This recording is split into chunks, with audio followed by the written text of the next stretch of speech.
Halo teman-teman. Bengong aja nih. Tadi pergi ya? Nggak mau? Jadi mau buka puasa sama ibu ya? Sama teman-temannya Dedi. Boleh ya? Pergi dulu ya? Nggak. Selamat pagi menjelang buka teman-teman. Oke, sembari kita menuju tempat berbuka puasa bersama teman-teman tercinta, ada beberapa evaluasi berdasarkan masukan dan pemikiran dari teman-teman semuanya. Yang pertama mengenai pendaftaran DAS University.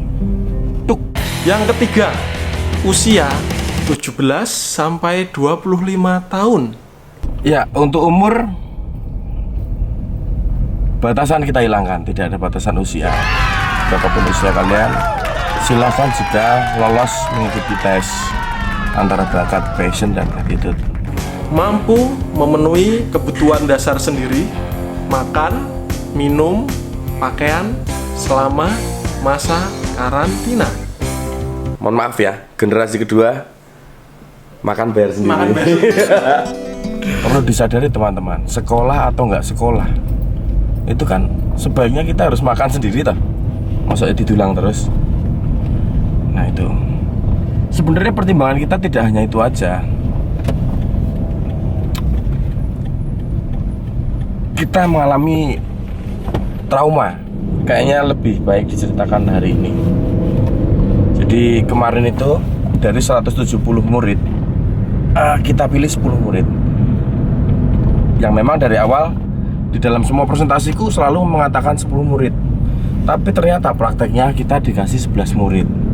Ada salah satu murid yang melarikan diri karena memang tujuannya lain ke situ. Memang dia mempunyai bakat. Aku lihat juga passion, bergairah sekali. Tapi di tengah jalan ternyata attitude-nya agak aneh. Banyak ketidakcocokan dengan anak-anak. Sering hutang, sering lari dari tanggung jawab, dan akhirnya melarikan diri gitu loh. Yang bikin nyesekan karena ini amanah orang banyak ya. Amanah. Ternyata aku yang salah meloloskan siswa yang ternyata tidak layak untuk ada di dalam DAS University. Satu kursi itu sangat berguna sekali untuk satu orang yang benar-benar membutuhkan DAS.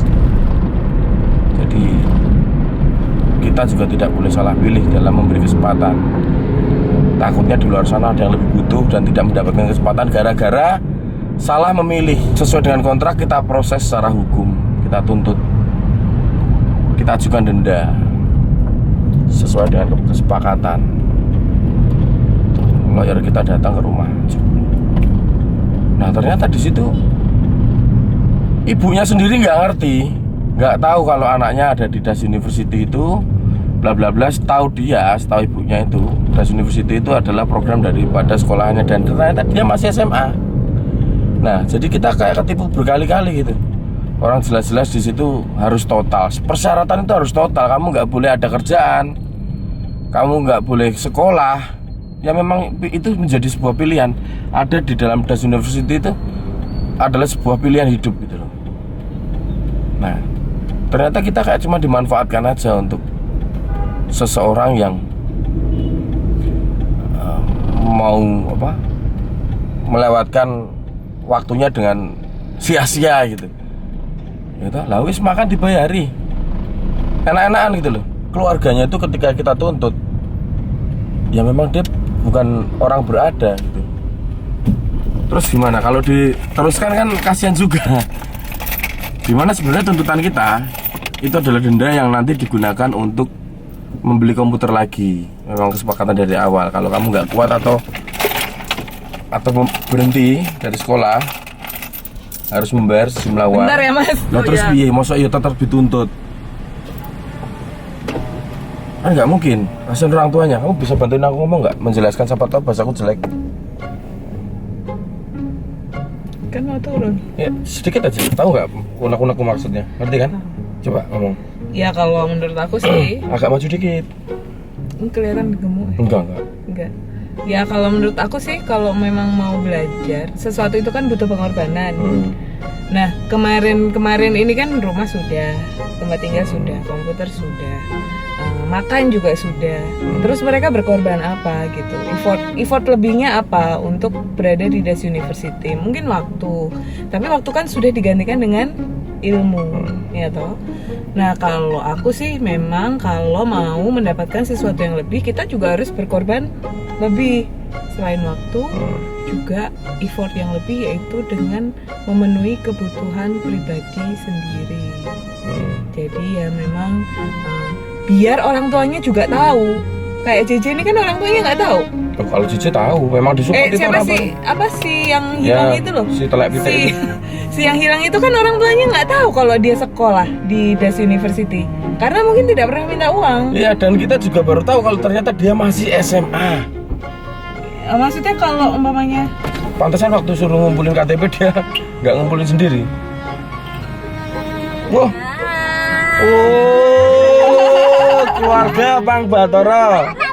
Lah kok sama tuh kayak gue. Iya iki lagi video. Ayo Ketemu di dalam ya. Sampai sekarang anak itu sama sekali belum mengucapkan maaf atau terima kasih atau apapun.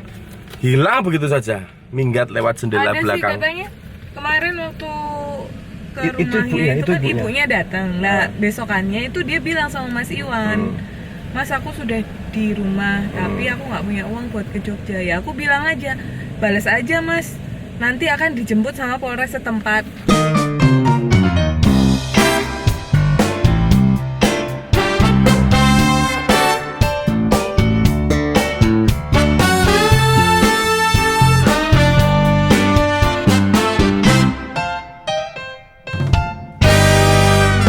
Kapan jadinya? Cepet ya. Udah ditunggu orang banyak loh. Minggu ngarep. Minggu depan ya? Minggu depan jadi. Oke siap. Kan bener kan kata ya? Apa kata ayah? Apa ya Le ya?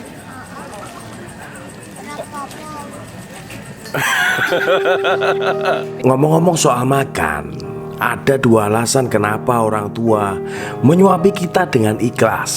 Alasan yang pertama bukan karena kita belum bisa makan, tapi karena mereka mau ngajarin kita caranya untuk bisa makan sendiri.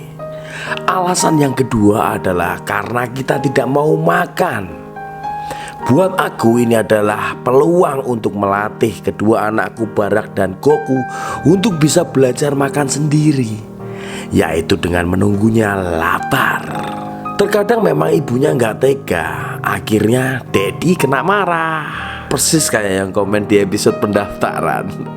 Terlalu posesif dan khawatir dengan anaknya yang nggak bisa makan. Dear ibu-ibu di seluruh dunia, ingatlah, dulu Dedi waktu bayi juga pernah disape, dipaksa untuk tidak menyusu lagi. Ya walaupun sekarang masih suka kumat.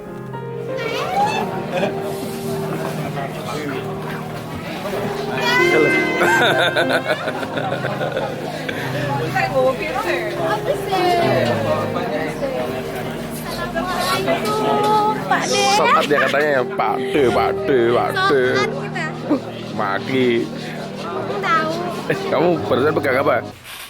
Oke, kita lanjutkan. Intinya, aku nggak mau lagi memberi kesempatan kepada orang-orang yang minggat dari rumah untuk jadi aman di Das University. Minggat dari keluarga untuk safe di Das University karena semuanya sudah disediakan. Kamar sudah ada, fasilitas sudah ada, makan juga sudah ada. Bayangkan, untuk itu mungkin jalan tengahnya adalah bagi kalian yang mampu, kita sudah sediakan kantin untuk membeli makan di situ yang harganya juga akan lebih murah karena bukan untuk bisnis. Kalau nggak mampu, kalian akan kita kasih pekerjaan, ngurusin gedung, banyak hal lah yang bisa kalian lakukan. Yang penting niat nomor satu. Tujuan sekolah adalah ngajarin kamu dari nggak bisa menjadi bisa. Di Das University bukan cuma nggak bisa menjadi bisa, tapi dari nggak bisa menjadi mandiri dan merdeka. Jadi tanyakan kepada dirimu sendiri, apakah benar-benar Das University ini adalah pilihanmu, di mana generasi kedua ini kita masih fokus di animasi. Semuanya akan berbalik kepada kalian semuanya. Take it or leave it. Mas, kenapa harus 100? Mbok 20 aja. Kalau 100 memang keberatan, kenapa nggak direvisi menjadi 20 atau 25 murid? Yang penting fokus, sedikit tapi berkualitas. Kalau kita mampu melakukan 10-20 itu bukan mimpi lah. Yang namanya mimpi itu harus beyond. Yang namanya mimpi itu ya setinggi langit. Memang terdengar klasik dan muluk-muluk, tapi kita semua belum menyerah. For your information, sampai detik ini 20 komputer aja belum ada. Apakah itu sudah bisa menggerakkan kamu untuk membantu kita berkontribusi real? 100 murid itu ada alasan. Kalau kalian mundur lagi menonton das-das yang dulu aku presentasikan, 100 murid itu adalah desain. Jadi animasi itu nggak hanya dilakukan 10 orang, 20 orang. Dengan 100 pasukan ini, yang dari awal sudah aku bikin grand desainnya, sehingga 100 ini di tahun kemudian sudah bisa mandiri membuat konten sendiri, bisa menghidupi dirinya sendiri. Bahkan dia bisa mengembangkan sekolah ini dengan lebih cepat. Dia bisa membeli fasilitas untuk generasi selanjutnya. Kalau kita diizinkan untuk bermimpi, itu artinya kita juga diizinkan untuk mendapatkannya. Sekarang tinggal usahanya. Jadi jangan sampai kalah sebelum berperang, karena kita sedang berusaha. Terima kasih untuk episode hari ini. Sampai ketemu lagi di episode selanjutnya. Bye.